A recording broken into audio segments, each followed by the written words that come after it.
चलिए स्टार्ट किया जाए। हम लोग देखिए, आज की क्लास में हम लोग इतने टॉपिक के बारे में सीखना है। कौन कौन से टॉपिक है? पहला टॉपिक तो हमको जानना है टैक्स लाइबिलिटी क्या होती है। एक चीज हो गया हमारा टैक्स लाइबिलिटी। उसके बाद सेकेंड चीज हम लोग को देखना है इनपुट टैक्स क्रेडिट क्या होता है, इसको हम लोग बोलते हैं आईटीसी।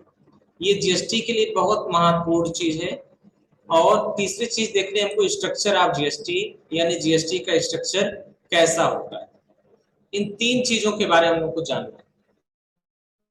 ठीक है, तीन चीजों के बारे में हमको जानना है। वो तीन चीजें कौन कौन सी हैं? टैक्स लाइबिलिटी, आईटीसी और स्ट्रक्चर ऑफ जीएसटी। जरा कोई लोग एक चेक कर लो, स्क्रीन आ रहा है एप्लीकेशन में? कल वाला जो रिकॉर्ड किया उसमें स्क्रीन ही नहीं, आवाज आ रही चकाचक एकदम, स्क्रीन आ ही नहीं रहा है। देख लो, एक मिनट तब आगे पढ़ाना शुरू करें।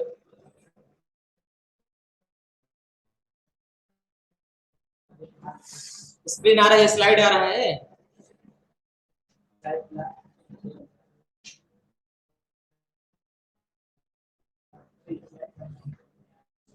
देखो, तुम्हारे में तो दिखवा नहीं करोगे।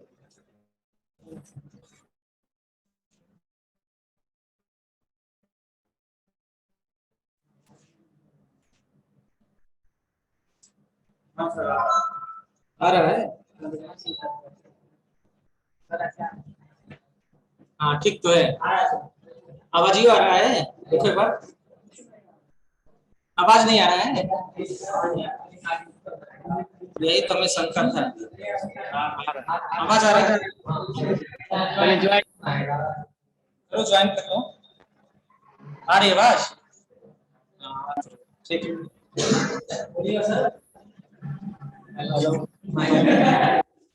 आज की क्लास में हम लोग को जीएसटी के बारे में देखना है। ठीक, आ रही है ना? अब बंद कर दो बस, अब वहां से म्यूट कर लो तो ये रिपीट हो जाएगा। चलिए, यहां तक हो गया। इसके बाद हम लोग को देखना है कि चलिए सबसे पहले देखते हैं टैक्स लायबिलिटी क्या होती है। तो इस टैक्स लायबिलिटी को हम लोग एक प्रेजेंटेशन के माध्यम से देखते हैं। देखिए ध्यान से, डेफिनेशन देखिए क्या दे रखा है। डेफिनेशन ये दे रखा है, यदि हम किसी गुड्स या सर्विसेज को सप्लाई यानी सेल्स करते हैं तो गुड्स की कीमत के साथ ही साथ हम कुछ टैक्स अमाउंट भी, जीएसटी भी कलेक्ट करते हैं। गुड्स की सेल करते समय हम जितना जीएसटी कलेक्ट करते हैं वही हमारी टैक्स लायबिलिटी कहलाती है। जब अपने कस्टमर को हम कोई सेल करते हैं ना, तो प्रोडक्ट की कीमत तो लेते ही लेते हैं, साथ में कुछ जीएसटी की वैल्यू भी लेते हैं। और वो जो जीएसटी की वैल्यू हम ले रहे हैं वही हमारी क्या कहलाती है? Tax liability. उदाहरण के लिए मान लीजिए, यदि हम एक गुड्स को किसी कस्टमर को सप्लाई किया जिसकी कीमत है 100 रुपए, और उस गुड्स पर 5% टैक्स लागू है, अर्थात टैक्स अमाउंट 5 रुपए होगा। इस प्रकार हम कस्टमर से टोटल 105 रुपए कलेक्ट करते हैं, तो हमारी टैक्स लायबिलिटी 5 रुपए की होगी। यही इसमें बताया। चलिए इसको एक और सिनेरियो के द्वारा हम लोग समझते हैं। हमने यहाँ कंट्रोल एन कर लिया, एक नया पेज आप लोग को समझाने के लिए, और यहाँ पर एक पेन ले लिया जाए। ठीक है, देखिए ध्यान समझिए। जैसे मान लीजिए कि ये हमारा बिजनेस, ठीक, ये हो गया हमारा बिजनेस और ये हो गया हमारा कस्टमर। ठीक, हमने अपने हमने अपने कस्टमर को सेल किया। ठीक, क्या सेल किया? कोई गुड्स सेल किया, और इस गुड्स का जो प्राइस था वो प्राइस था 100 रुपए। सपोज करिए 100 रुपए। अब हमने अपने कस्टमर से बोला कि जो गुड्स आप हमसे मांग रहे हैं उसकी कीमत है 100 रुपए, और उस पर 18% जीएसटी अलग से लगेगा। तो हम क्या करेंगे? गुड्स की कीमत है 100 रुपए, और साथ ही साथ अपने कस्टमर से हम जीएसटी भी कलेक्ट करेंगे। कितना? 18%। जीएसटी 18%। तो 18% अगर जीएसटी हम कलेक्ट करेंगे तो कितना वैल्यू हो जाएगी?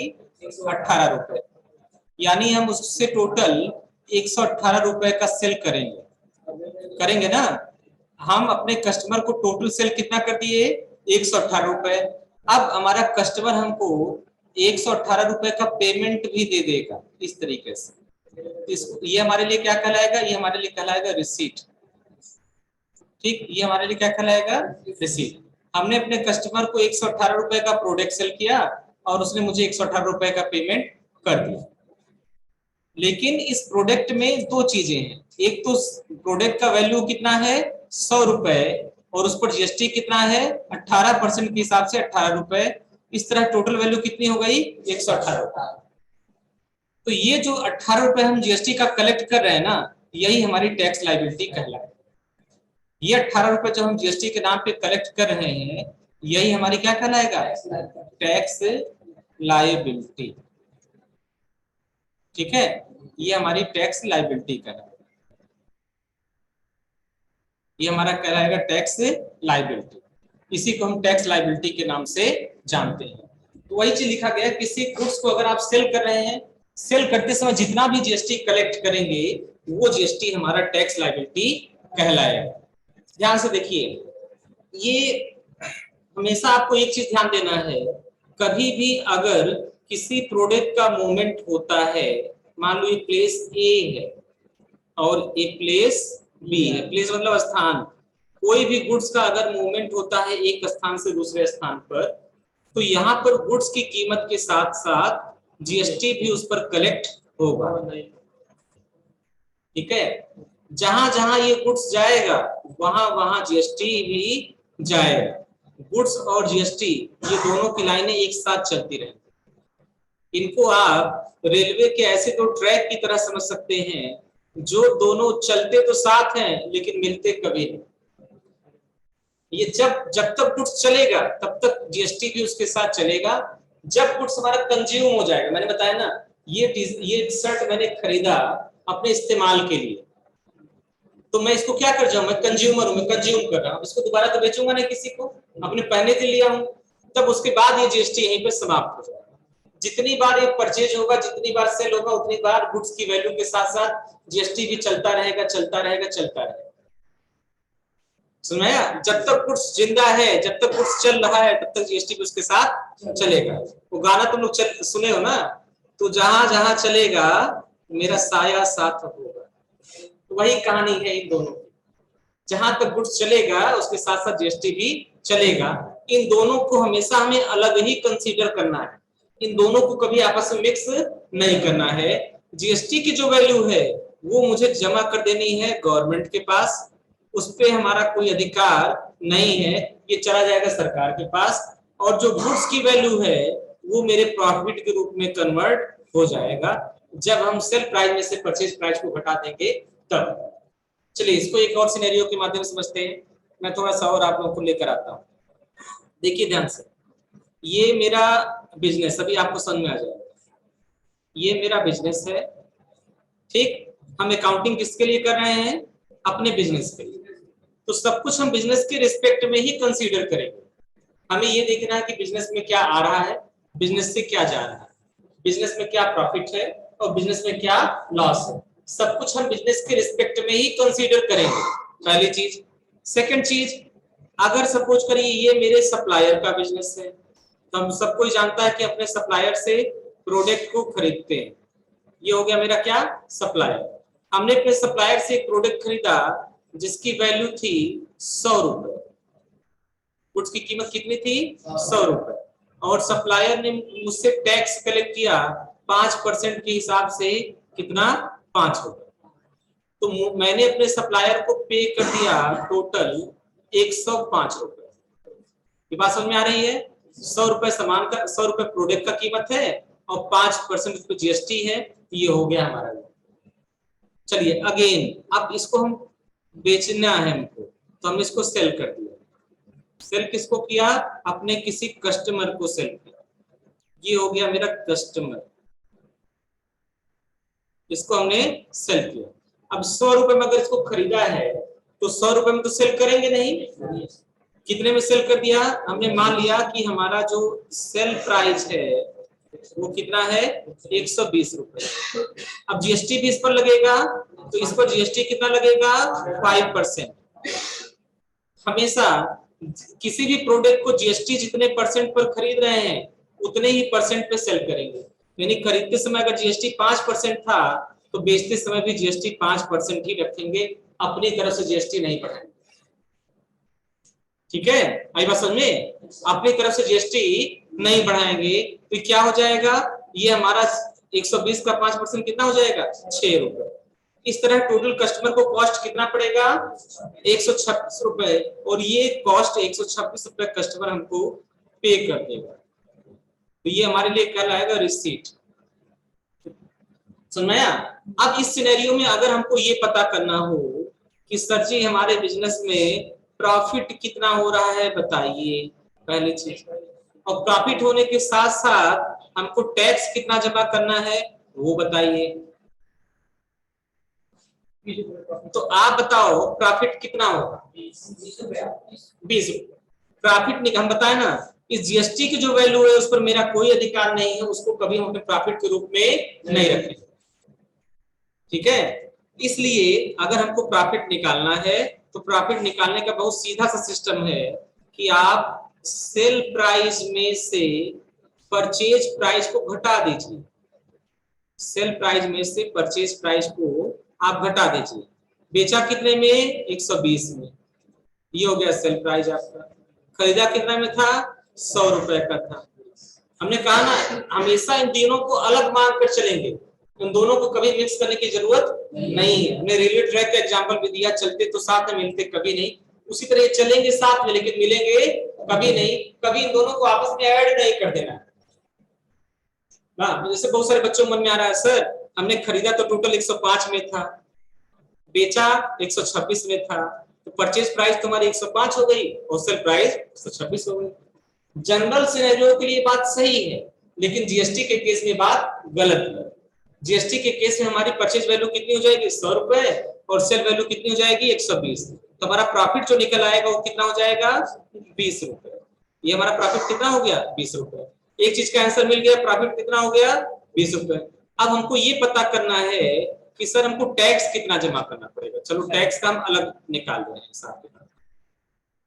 देखिए ध्यान से, जब हमने परचेज किया था तो हमने 5 रुपए जीएसटी का पे किया था। इसको हम अकाउंटिंग की भाषा में बोलेंगे आईटीसी। किसी भी प्रोडक्ट को परचेज करते समय जितना टैक्स आप पे करते हैं वही टैक्स अमाउंट ही आपका आईटीसी कहलाता है। किसी भी प्रोडक्ट को परचेज करते समय आप जितना भी टैक्स का अमाउंट पे करते हैं वही टैक्स का अमाउंट ही आपकी आईटीसी कहलाएगा। तो ऐसे केस में हमारी आईटीसी कितनी हो गई, 5 रुपए हो गई ना। ऐसे केस में हमारी आईटीसी कितनी हो गई, 5 रुपए। और किसी भी प्रोडक्ट को सेल करते समय जो टैक्स हम कलेक्ट करते हैं, देखो ये टैक्स हम ले रहे हैं अपने कस्टमर से, ले रहे हैं ना टैक्स का अमाउंट, तो जितना अमाउंट हम कलेक्ट करते हैं वो हमारी कहलाएगी टैक्स लायबिलिटी। ये हमारा कहलाएगा टैक्स लायबिलिटी। और कभी भी टैक्स पेबल जो होता है, या जिसको हम लिख सकते हैं जीएसटी पेएबल। पेएबल का मतलब वह अमाउंट जो हमें गवर्नमेंट को पे करना है। इसका बहुत सिंपल सा फार्मूला होता है कि GST payable equal to tax liability minus ITC. अपने टैक्स में टैक्स लायबिलिटी कितना है, 6 रुपए। देखिए टैक्स लायबिलिटी कितना है, 6 रुपए, और आईटीसी कितनी है, 5 रुपए। हमको टैक्स कितना जमा करना पड़ेगा, 1 रुपए। ये बहुत महत्वपूर्ण क्वेश्चन है। ठीक, हम लोग बहुत बड़ी बड़ी कंपनियों में इंटरव्यू कराते हैं, छोटे छोटे दुकानों में इंटरव्यू कराते हैं। छोटी दुकान वाले तो कुछ नहीं पूछते हैं। ठीक, जैसे हमने सेलेक्ट करके भेज दिया, लड़का रख लेंगे, आराम से काम करवाएंगे, वो और सब जिम्मेदारी हमारे ऊपर ठेल देंगे। मेरे बच्चा आपका है, कोई टेक्निकल दिक्कत होगी तो आप जाने, आपका काम है। चलो हमने वो भी जिम्मेदारी ले लिया, पढ़ाया तो जिम्मेदारी लेना ही लेना। ठीक, लेकिन बड़ी कंपनी जब भेजते हैं तो वहां का जो एचआर होता है, एचआर मतलब ह्यूमन रिसोर्स डिपार्टमेंट का जो मैनेजर है, एचआर मैनेजर हो गया, वो इंटरव्यू लेता है। तो उसका इंटरव्यू लेने का तरीका कुछ अलग होता है। वो कहता है बाबू ये कप है, कहोगे हाँ कप है, तो बताएगा कि इस कप को खरीदते समय हमने 5% जीएसटी दिया और सेल करते समय भी हमने 5% जीएसटी कलेक्ट किया। अगर इसकी कीमत 100 रुपए है और 100 रुपए में खरीदा और 120 में बेच दिया तो बताओ टैक्स कितना देना होगा। तो आपको इसी तरीके से निकालना पड़ेगा। सिंपल सा क्वेश्चन पूछेगा कि ये कप है या ये मोबाइल है, जो भी ये स्मार्टफोन है, अगर इसको हमने 120 रुपए में खरीद कर 140 में सेल किया और इस पर सरकार ने 12% जीएसटी लागू कर रखा है, तो आप बताओ इस पर टैक्स कितना लगेगा। अब लोग सिस्टम पढ़े होते हैं, सिस्टम रट के गए होते हैं, ये कंसेप्ट उनको पता नहीं होता है, तो समझ नहीं तो कैसे निकालें, कहता कैलकुलेटर ले लो ना, समझा है, कैलकुलेटर भी दे दिया जाता है। तो इस तरह इंटरव्यू में क्वेश्चन घुमा के पूछे जाते हैं, सुनना है। अभी जो जून के महीने हमने गैलेंट इस्पात कंपनी जो गीडा में वहां 2 बच्चों को लगवाया है, उनसे भी ऐसे ही क्वेश्चन पूछे गए, तो 2 में से एक ही सिलेक्ट हुए। एक कहा नहीं सर ये इसकी स्किल अच्छी नहीं है, इसको ट्रेनिंग और दीजिए अभी, ठीक है, तो उसको पकड़ के लाया फिर वापस। हाँ, उसको शाम को 2 घंटा ही काम करवाते हैं, तो लोग कंप्यूटर पर बिल चढ़ा, 15-20 दिन बाद फिर कहीं जगह मिलेगा, फिर उसको एडजस्ट कर, ठीक है। तो ये इसका सिचुएशन है, आपके अंदर स्किल होनी चाहिए, आपका ब्रेन आपकी स्किल ही आपके साथ जाता है। तो ये कंसेप्ट आपको समझना बहुत आसान है। बताओ इतने बड़े सिनेरियो में किसको क्या नहीं समझ में आया, बता दीजिए। अगर कोई कंफ्यूजन हो, कोई समस्या तो पूछ लीजिए।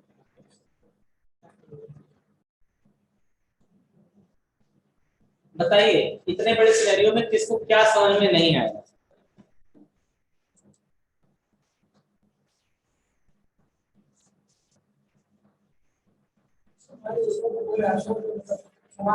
हाँ, डिस्काउंट नहीं है, डिस्काउंट तो नाम ही नहीं है। हाँ देखिए ना, इस पे देखिए, ये प्रोडक्ट 100 रुपए में खरीदा था, ठीक, खरीदते समय 5% जीएसटी लिया, दे दिया था, यही था ना। टोटल मैंने खरीदा कितने में था, 105, ठीक। फिर अगला क्या हुआ, इसका दाम ने बढ़ा के 120 रुपए कर दिया, 100 रुपए की कीमत को बढ़ा के मैंने 120 रुपए कर दिया, तो प्रॉफिट कितना हो गया, 20 रुपए। ये चीज समझ में आ गया। अब परचेज करते समय हमने टैक्स दे दिया था 5 रुपए, और सेल करते समय अपने कस्टमर से 6 रुपए लिया, तो 1 रुपए टैक्स एक्स्ट्रा लिया ना, वही 1 रुपए टैक्स दे देंगे सरकार को, कहेंगे मोदी जी 1 रुपए रख लीजिए और हमको छोड़ दीजिए, हमारा टैक्स जमा हो। तो यह तो एक ट्रांजेक्शन के लिए बताया ना, एक्चुअल में एक एक ट्रांजेक्शन के लिए टैक्स थोड़ी कैलकुलेट करते हैं, हम टैक्स कैलकुलेट करते हैं पूरे महीने के सारे ट्रांजेक्शन के लिए, लेकिन कंसेप्ट ये सेम फॉलो होता है। पूरे महीने में कितना परचेज किया, परचेज करते समय कितना टैक्स पे किया, ठीक, कितने में सेल किया और सेल करते समय कितना टैक्स कलेक्ट किया, बस इतनी 4 ही चीजों का खेला है सर। गवर्नमेंट को इन 4 ही चीजों से मतलब ही रहता है, आपने क्या खरीदा, किस रेट में खरीदा, क्या बेचा, कितने बेचा, इससे उसको मतलब नहीं है, उसको मतलब किससे, सिर्फ अपने टैक्स अमाउंट से। तो गवर्नमेंट का मेन फोकस आप पर इसी रहता है, और यही रिपोर्ट आपको बना के देने होते हैं, और ये रिपोर्ट ऑटोमेटिक सिस्टम से बन जाएगा, लेकिन उसका कंसेप्ट समझना आपको जरूरी है। बीजी में है, आपको अंदर हम दिखाएंगे तो वहां पे जीएसटी समरी का ऑप्शन दे रखा है, उस समरी में यही चीज बताता है कि पूरे महीने में कितना प्रोडक्ट परचेज किया, उसकी वैल्यू कितनी थी, उस पर जीएसटी कितना आपने पे किया, सेल कितने का किया और कलेक्ट कितना किया। क्योंकि ये तो सिंगल ट्रांजेक्शन था ना, इसमें फिक्स है कि हाँ चलो हमारा 5% का आइटम था, और वहां तो 5% के भी आइटम होंगे, 12 के भी होंगे, 18 के भी होंगे, 28 के होंगे, पूरे महीने में सबको एक साथ जोड़ के निकालना है, तो मैनुअल निकालना उसको संभव नहीं है, उस सिस्टम से ही कैलकुलेट होकर ऑटोमेटिक आता है, ठीक है। लेकिन एक कंसेप्ट जानते रहिए कि इसी तरीके से जीएसटी का कैलकुलेशन किया जाता है। ये इंटरव्यू वगैरह के लिए बहुत ही यूजफुल है, क्योंकि इंटरव्यू में सिस्टम आपसे नहीं देंगे, ओनली ऐसे पूछेंगे, ये ऐसे हुआ तो क्या होगा, ऐसे हुआ तो क्या होगा, बताइए, ठीक है। आरी बस में पप्पू इस तरीके से निकालते हैं। तो ये इसका एक कंसेप्ट है, वही चीज मैंने यहाँ पे नोट्स में भी आपको दे रखा है, नोट्स में आप आएंगे देखेंगे तो यहाँ आपको दिखाई देगा। आईटीसी, जब हम गुड्स या सर्विस परचेज करते हैं तो गुड्स की कीमत के साथ साथ कुछ टैक्स अमाउंट भी पे करते हैं, यही टैक्स अमाउंट ही हमारा आईटीसी यानी इनपुट टैक्स क्रेडिट कहलाती है। सपोज यदि हमने एक गुड्स को अपने सप्लायर से परचेज किया जिसकी कीमत 100 रुपए है और इस गुड्स पर 5% जीएसटी लागू है, अतः टैक्स अमाउंट हमें 5 रुपए होगा। इस प्रकार हमने अपने टोटल सप्लायर को 105 रुपए का पेमेंट किया, तो इस ट्रांजेक्शन के लिए हमारी आईटीसी कितनी होगी, 5। हर महीने हमको यही काम करना पड़ता है, अपनी टैक्स लायबिलिटी में से आईटीसी को घटा देना होता है, और जितना टैक्स अमाउंट, टैक्स लायबिलिटी ज्यादा होगा उतना रुपए टैक्स हमको जमा करना पड़ेगा। एज्यूम करिए अगर हमारे एक महीने में टैक्स लायबिलिटी 200 रुपए की और आईटीसी हमारी 180 रुपए की है, तो 20 रुपए हमारे पास जो एक्स्ट्रा आ रहा है टैक्स के नाम पर, वही टैक्स हमको जमा कर देना होता है। टैक्स की चोरी कहां पर होती है? टैक्स की चोरी वहां पर होती है जहां पर अपने कस्टमर से टैक्स को ले लेते हैं लेकिन उसको गवर्नमेंट के पास जमा नहीं करते हैं, यानी उस सेल्स के फिगर को अपने बुक्स में हम दिखाते ही नहीं, हम गवर्नमेंट को बताते ही नहीं कि सरकार हमने कुछ सेल किया है, तो खाली बैठे थे, का कुछ सेल तो बैठे हैं चुपचाप। समझाया? इस तरीके से हमने सेल कर दिया, कस्टमर से टैक्स ले लिया, रख लिया, लेकिन अपने बुक्स में उसको शो नहीं किया। ऐसा कैसे होता है? जब वो कस्टमर बिल नहीं मांगता, वो सामने वाला उसको बिल बना के नहीं देता, ठीक है, तब टैक्स की चोरी होने की संभावना ज्यादा रहती है। हाँ? अरे क्या चीज होता है, उसका तरीका बता रहे हैं। मान लो उसके लिए एक एग्जांपल और बताना पड़ेगा। चलो, ये क्वेश्चन अच्छा था, जब बिल बन के आ रहा था सर टैक्स चोरी कैसे होगा? हाँ हाँ, अभी बता रहे हैं कैसे होगा, अभी आप देखिए ना, हम उसको भी आपको बता रहे हैं, समझा रहे हैं। पहले थोड़ा सा जगह बनाए, बहुत पीछे पीछे रोड है।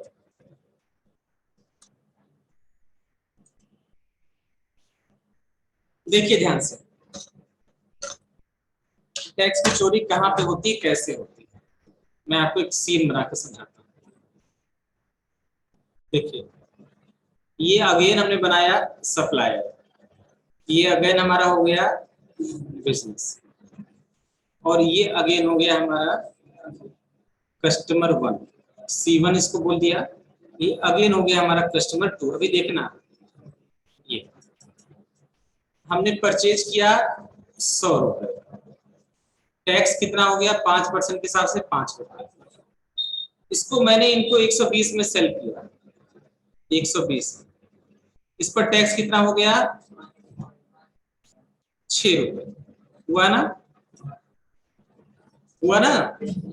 इस ट्रांजेक्शन के लिए टैक्स हमको कितना जमा करना पड़ेगा? 1 रुपया। अभी हमने लोगों ने नहीं कहा। चलो, एक दूसरे कस्टमर को हमने सेल किया 140 का, दाम बढ़ा दिया, इस केस में टैक्स कितना हो जाएगा? 7 रुपए। 7 रुपए हमारा टैक्स लायबिलिटी हो जाएगा, तो हमें टैक्स कितना पे करना पड़ेगा? 2 रुपए करना पड़ेगा ना? भाई 7 में से 5 घट जाएगा, 2 रुपए आ जाएगा।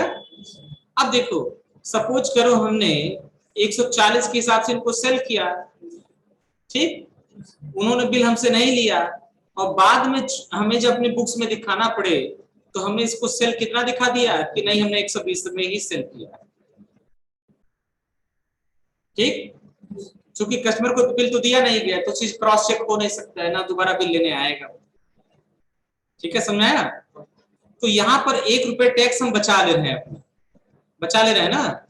जब 120 बोलेंगे तो हमको 1 ही रुपए टैक्स देना पड़ेगा। जो 2 रुपए टैक्स का हमने कलेक्शन किया था अपने कस्टमर से, उसमें से 1 रुपए बचा लिया, वही टैक्स का चोरी किया। सुनना? तो ये सिनेरियो होता है सेल कर। देखो, सिस्टम बहुत सा सीधा है, जब आपका प्रॉफिट होगा कम तो टैक्स भी आपका आएगा कम, जब प्रॉफिट होगा ज्यादा तो टैक्स भी होगा ज्यादा। इस तरह हम बोल सकते हैं कि जो ये प्रॉफिट होता है ये प्रोपोर्शनल होता है किसके? टैक्स के। अगर प्रॉफिट बढ़ेगा तो टैक्स भी बढ़ेगा। गवर्नमेंट का बहुत सीधा सा कंसेप्ट है, आप बिजनेस खोलें, कमाइए, खूब कमाइए, दिन दोनों रात चौगुना कमाइए, कोई दिक्कत नहीं, लेकिन अपनी कमाई के अनुसार जो टैक्स बन रहा है उस टैक्स को जमा, वही तो वही सिस्टम है। अगर कम प्रॉफिट कमाएंगे तो कम टैक्स जमा करना पड़ेगा, ज्यादा प्रॉफिट रहेगा तो ज्यादा टैक्स करना पड़ेगा। इस सिनेरियो से आप समझ लीजिए, जब आपका प्रॉफिट था 20 रुपए तो टैक्स आपका कितना था? 1 रुपए। जैसे प्रॉफिट बढ़ के 40 हुआ, भाई 100 का सामान हमने 140 में बेच रहे हैं ना, तो देखो 100 का 140 कर रहे हैं ना, तो प्रॉफिट कितना हो गया? 40 रुपए। तो टैक्स कितना हो गया? 2 रुपए। इसी रेशियो से बढ़ेगा, जैसे से प्रॉफिट बढ़ेगा वैसे से टैक्स बढ़ेगा। तो जनरली होता क्या है कि अगर हमारा बिजनेस है तो हम प्रॉफिट तो ज्यादा लेते हैं लेकिन अपने बुक्स में उसको कम शो कराते हैं जिससे हमारी टैक्स लायबिलिटी कम आए। क्या चीज, क्या पूछ रहे हैं, समझ नहीं पा रहे। हाँ 70 रुपए। अच्छा ये बताओ 100 रुपए का सामान खरीद के 70 में बेचेंगे?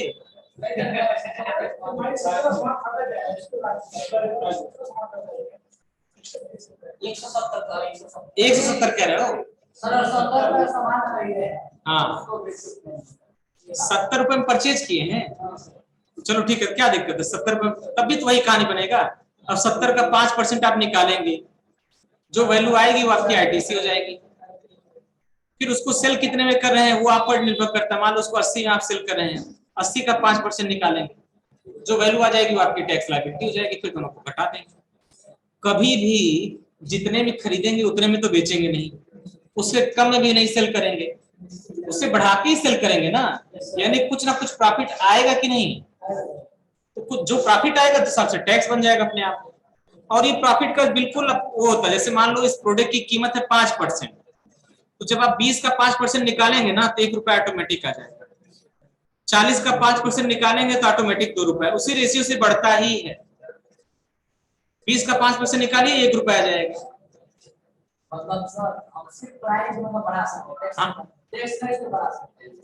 टैक्स ऑटोमेटिक बढ़ जाएगा, टैक्स उसी पर आधारित है। जब अमाउंट बढ़ेगा, बेसिक प्राइस बढ़ेगा तो टैक्स भी तो ऑटोमेटिक बढ़ जाएगा। अब प्रोडक्ट की वैल्यू कितने में खरीदा गया, कितना बेचना है, ये मेरा अधिकार है, उस पर गवर्नमेंट रोक नहीं लगाती, ना गवर्नमेंट हस्तक्षेप करने आती, बशर्ते आप एमआरपी के ऊपर सेल ना करें। एमआरपी के ऊपर भी सेल करेंगे तो जीएसटी डिपार्टमेंट आपको जरा सा भी नहीं रोकेगा, क्यों एमआरपी के ऊपर आप सेल कर रहे हैं। तब तक नहीं रोकेगा जब तक आपका कस्टमर जो है कंज्यूमर फोरम में जाके मुकदमा न दायर करे। ठीक है, समझाया?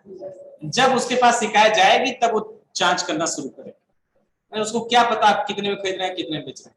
एमआरपी का स्टिकर मिटा मिटा के बहुत लोग बेचते हैं, क्यों? उसके ऊपर लेबल चिपका चिपका के बेचते हैं, करते हैं कि नहीं?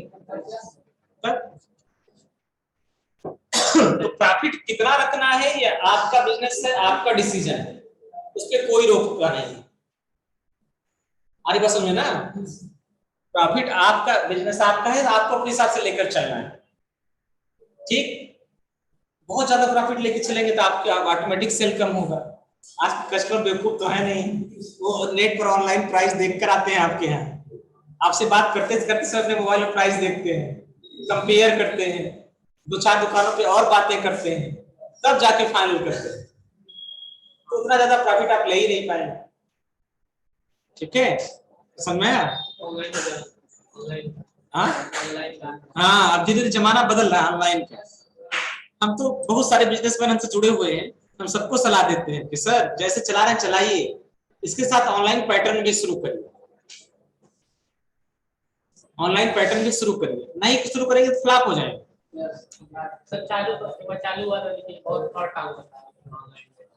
नहीं आप सबके लिए नहीं, आप अपने बिजनेस, मान लो आपका जो है कपड़े का बिजनेस है, तो आप एक छोटा सा एप्लीकेशन बनवा लीजिए, कपड़े की पिक उस पर डाल दीजिए, उसके नीचे प्राइस डाल दीजिए, और उस एप्लीकेशन को मार्केट में सर्कुलेट कर दीजिए, लोगों के साथ एडवर्टाइज कर दीजिए कि हमारे, और उसमें सुविधा दीजिए घर बैठे आपको कपड़ा मिल जाएगा।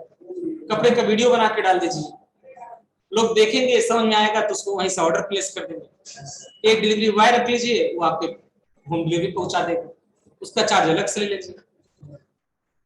इस तरीके से जैसे बड़ी बड़ी कंपनियां करें, अमेजॉन करें, फ्लिपकार्ट करें, सोचो यहाँ का बिजनेसमैन पटौना में दुकान खोल के पैसा कलेक्ट नहीं कर पा रहा है, और दिल्ली बंबई में बैठी कंपनी अमेजॉन या विदेशी कंपनियां यहाँ के पब्लिक के जेब से पैसा निकाल के लेके जा रहे। क्यों? क्योंकि उनका कंसेप्ट अलग है। आप इस बात को मान रहे हो कि नहीं? वही चीज है। हम बहुत सारे लोगों को सलाह देते, कुछ एक आध दो लोग मानते भी हैं उस बात, बस थोड़ा सा आपका बर्डन बढ़ जाएगा, एक एप्लीकेशन का खर्चा बढ़ जाएगा, लेकिन उससे आपका बिजनेस फ्यूचर में सिक्योर रहेगा। एक एप्लीकेशन का खर्चा बढ़ जाएगा, एक ऑपरेटर का खर्चा बढ़ जाएगा, उस एप्लीकेशन में डेटा एंट्री करेगा, प्रोडक्ट की फोटो इमेज अपलोड करेगा, प्राइस को घटाएगा बढ़ाएगा, इस तरीके से करेगा। तो वो बिजनेस है, हर बड़ी मछली छोटी मछली को खा जाती है। तो बड़ी कंपनियों के पास मार्जिन अच्छा होता है, वो ज्यादा परचेज करते हैं, इसलिए छोटे छोटे बिजनेस उसके अंदर आ जाते हैं। तो क्या किया जाए बताओ, वो चलाना ही पड़ेगा। चलो हम लोग आते हैं अगले टॉपिक पर, स्ट्रक्चर ऑफ जीएसटी। जीएसटी का स्ट्रक्चर कल भी हमने आपको बताया था। जीएसटी में सबसे पहला टॉपिक होता है सेंट्रल टैक्स, इसको बोलते हैं सीजीएसटी। ये कब लगेगा? On intra state supply of goods and services are both. अब जो कल नहीं आए तो उनको सोचने में लगे कि सर ये इंट्रा स्टेट क्या होता है? इंट्रा स्टेट का मतलब same state, with in same state. अगर एक ही स्टेट में बायर भी है सप्लायर भी है तो इंट्रा स्टेट सप्लाई कहलाएगा। और ऐसे केस में हमारा सेंट्रल टैक्स या सीजीएसटी एप्लीकेबल होगा। ठीक। सेकंड केस है स्टेट टैक्स, इसके लिए भी सेम सिचुएशन है। अगर इंट्रा स्टेट सप्लाई हो रही है तो यहाँ पे सर्विसेज दोनों अप्लाई होगा। उसके बाद इंटीग्रेटेड आईजीएसटी, ये इंटर स्टेट के लिए, inter state and import transaction. Import का मतलब क्या होता है? आयात। Inter state and import transaction, import मतलब आयात। फॉरेन से कोई चीज अगर हम खरीद रहे हैं अपने देश के बाद तो इंपोर्ट कहलाएगा। फिर है union territory goods and services tax, इसको बोलते हैं यूटीजीएसटी या यूजीएसटी। ये हमारा एप्लीकेबल होता है यूनियन टेरिटरी के लिए, यानी केंद्र शासित प्रदेशों के लिए। ये स्टेट के लिए लागू नहीं होता है, ये यूनियन टेरिटरी के लिए लागू होता है, उसको बोलते हैं यूजीएसटी। इसका जरूरत बहुत कम पड़ता है। अब बोला गया है टैक्स सबसे अंडर जीएसटी। जीएसटी में कौन कौन से टैक्स को शामिल किया गया? क्या चीज बता दे रहे हैं उसका। जैसे अपने कंट्री में जो है जितने भी यूनियन टेरिटरी हैं, उसमें 2 यूनियन टेरिटरी ऐसे हैं, दिल्ली और पांडिचेरी, जो है तो यूनियन टेरिटरी, यानी उनको केंद्र शासित प्रदेश बोला जाता है। लेकिन चूंकि इन दोनों स्टेट में अपनी विधानसभाएं हैं, इन दोनों स्टेट में अपने सीएम बैठते हैं, जैसे दिल्ली में केजरीवाल साहब, इसलिए इनको जीएसटी एक्ट के अंतर्गत स्टेट का दर्जा दे दिया गया। यानी जीएसटी में इन दोनों केंद्र शासित प्रदेश को स्टेट के रूप में कंसीडर किया जाएगा, स्टेट माना जाएगा, स्टेट मानकर ही टैक्स लगाया जाएगा। तो दिल्ली और पांडिचेरी, इसको पुडुचेरी बोलते हैं, इन दोनों को छोड़कर बाकी जितने भी केंद्र शासित प्रदेश बच रहे हैं उनको यूनियन टेरिटरी माना जाएगा। और वहां पर अगर उनके बीच में कोई ट्रांजैक्शन हो रहा है उस यूनियन टेरिटरी में, तो एसजीएसटी के जगह पे वहां यूजीएसटी लगेगा। ठीक है, दिल्ली में एसजीएसटी लगेगा, आईजीएसटी लगेगा, सीजीएसटी लगेगा अकॉर्डिंग टू ट्रांजैक्शन। अगर दिल्ली के भीतर ट्रांजैक्शन है तो एसजीएसटी और आईजीएसटी, एसजीएसटी और सीजीएसटी लगेगा। दिल्ली और अदर राज्य के बीच में ट्रांजैक्शन हो रहा है तो वहां सिर्फ आईजीएसटी लगेगा। कल मैंने बताया भी था आप लोगों को। उसके बाद देखिए ये है कौन कौन से टैक्स को जीएसटी में शामिल किया गया है। तो कुछ सेंट्रल गवर्नमेंट के टैक्स थे, जैसे excise duty, additional excise duty, service tax, surcharge and cess, जो सेंट्रल गवर्नमेंट के द्वारा लगाए जाते थे, ये सारे टैक्स जीएसटी में शामिल कर लिए गए।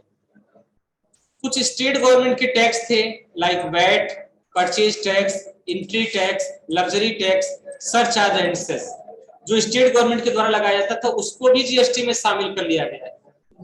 और कुछ इंटीग्रेटेड टैक्स थे, जैसे काउंटर वैल्यू ड्यूटी था, स्पेशल एडिशनल ड्यूटी था और सेंट्रल सेल टैक्स था।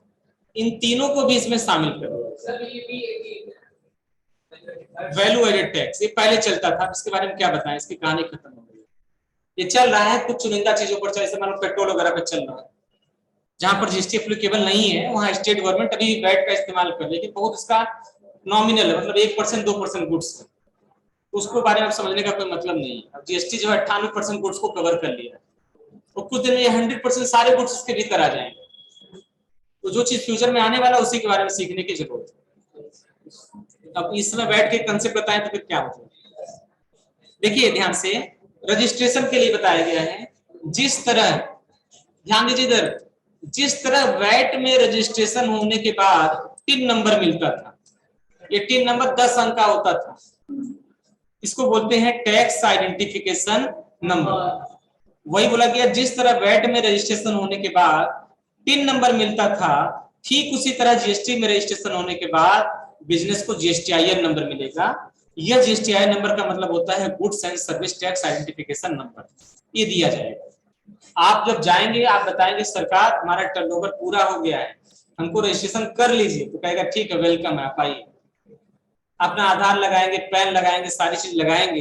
ये रजिस्ट्रेशन ऑनलाइन होता है, हम सिखाएंगे भी रजिस्ट्रेशन कैसे होता है, वो हम बता देंगे, बहुत आसान इजिली रजिस्ट्रेशन हो जाता है। ठीक, तो जब आप किसी बिजनेस का रजिस्ट्रेशन करेंगे, अपने बिजनेस का रजिस्ट्रेशन करेंगे, तो आपका सबसे मेन डॉक्यूमेंट होगा पैन। पैन को बोलते हैं परमानेंट अकाउंट नंबर। इसी पैन नंबर के आधार पर एक आपको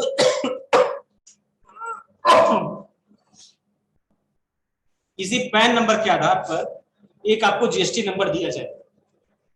ये जीएसटीआई नंबर 15 अंक का होगा, जो पूरी तरीके से पैन नंबर पर आधारित है। इसका स्ट्रक्चर कैसे होगा, इसमें शुरू में 2 स्टेट कोड होंगे, यानी भारत में 29 राज्य है ना, 29 है इस समय की बढ़ गए 29, तो हर राज्य को एक स्टेट कोड दिया गया है। जैसे मान लो अपने यूपी का 09 दे रखा है, उस कोड से उस राज्य की पहचान होती है कि यह बिजनेस किस राज्य में रजिस्टर्ड है। मैं छोटा सा एग्जांपल दिखाता हूं। जैसे आप कहीं पर भी गाड़ी देखते हैं और अगर उस गाड़ी के ऊपर आप पढ़ते हैं यूपी 57, तो जान जाते हैं कि अपने डिस्ट्रिक्ट कुशीनगर की गाड़ी, इतना पहचान जाते हैं। यूपी 53 देखते हैं तो आप जान जाते हैं गोरखपुर की गाड़ी। ठीक, 52 देख जाते हैं तो जान जाते हैं देवरिया की गाड़ी। उसी तरह पूरे भारत में, इतना बड़ा भारत है, हर राज्य को एक स्टेट कोड दे दिया गया। तो चूंकि 29 राज्य हैं तो 29 स्टेट कोड बना दिए गए। उसमें यूपी को जो स्टेट कोड दिया गया वो है 09, बिहार को दिया गया है 10, दिल्ली को दिया गया 07। इस तरह सब राज्य को दिया गया, जिससे कोई भी टैक्स आइडेंटिफिकेशन नंबर से पता चल जाए कि यह रजिस्ट्रेशन किस स्टेट का है। तो शुरू में 2 स्टेट कोड दे दिए गए हैं। उसके बाद के जो 10 दे रखे हैं वो आपके पैन नंबर है। उसके बाद में एक एंटिटी कोड है, एक ब्लैंक है, एक चेकसम डिजिट है। ठीक है, तो ये सारे आपके बनाए गए। आगे बात समझ में? तो इस तरह कर लेंगे ना। अब कल आपको हम बताएंगे यहां से लायबिलिटी टू रजिस्टर, ये बहुत महत्वपूर्ण टॉपिक। ये जो लेसन पढ़ा रहे हैं ना, इसका प्रैक्टिकल में बहुत ज्यादा यूज नहीं होने वाला है, लेकिन थ्योरेटिकल कंसेप्ट जानना बहुत जरूरी है। इंटरव्यू के लिहाज से कहीं काम करने जाएंगे तो जैसे मान लो अब होता क्या, सिनेरियो धीरे-धीरे चेंज हो रहा है। अब कोई दुकानदार डायरेक्ट किसी बंदे को हायर नहीं करता। मैक्सिमम केसेस मैंने देखा है, वो दुकानदार बोलता है सर हमारे सीए साहब बैठते फला जगह, आप उनके पास भेज दीजिएगा। अगर इंटरव्यू ले वो सिलेक्ट कर दिए तो हम रख लेंगे, क्योंकि दुकानदार अपने आप को जानता है कि उसको टैक्स के बारे में जानकारी नहीं है, उसको जीएसटी के बारे में जानकारी नहीं है। उससे फिर जानता है पैसा कैसे गिना जाता है, पहली चीज। दूसरी चीज प्रॉफिट कैसे बनाना है ये जानता है, कहां से सस्ता माल मिलेगा ये जानता है, कहां से सेल करना है ये जानता है। उसको टैक्स के बारे में वो झंझट अपने ऊपर लेना चाहता है। तो मैक्सिमम केसेस में हर फर्म के पास आज की डेट में कोई ना कोई सीए है या तो कोई ना कोई एडवोकेट है, और उसी पर निर्भर है। तो बोलता है कि इंटरव्यू के लिए सर आप उनके यहाँ भेज दीजिएगा। अब सीए के ऑफिस में जब इंटरव्यू के लिए भेजिए तो बहुत सारा क्वेश्चन पूछता है। भले इसको काम कंप्यूटर ऑपरेटर का करना है, लेकिन पूरा सीए के लेवल का क्वेश्चन पूछ डालता है। डीपली के भीतर डीपली पूछता रहता है। अब बस समझे, इसलिए ये सारे थ्योरेटिकल कांसेप्ट जानना जरूरी है। ठीक है, इसलिए इतना जोर देके पढ़ा रहे हैं। हमको क्या 4-6 पन्ना उड़ा देते, थ्योरेटिकल बताना शुरू कर देते, कोर्स और जल्दी कवर हो जाता, लेकिन नहीं। इसीलिए इसको बताया जा रहा है कि कांसेप्ट आप जानते रहिए। अच्छा, कल संडे का दिन है तो आप लोग घर पर ये पढ़ के आइए, लायबिलिटी टू रजिस्टर वाला। ये चीज आप लोग घर से एक बार पढ़ के आइए, लायबिलिटी टू रजिस्टर। यहां से लेके और लास्ट तक का जो भी ऑप्शन आपको दिया गया है, ये सारी चीज आपको एक बार पढ़ के आना घर से। ठीक है, एक बार घर से पढ़ के आएंगे तो यहाँ समझाना आसान है।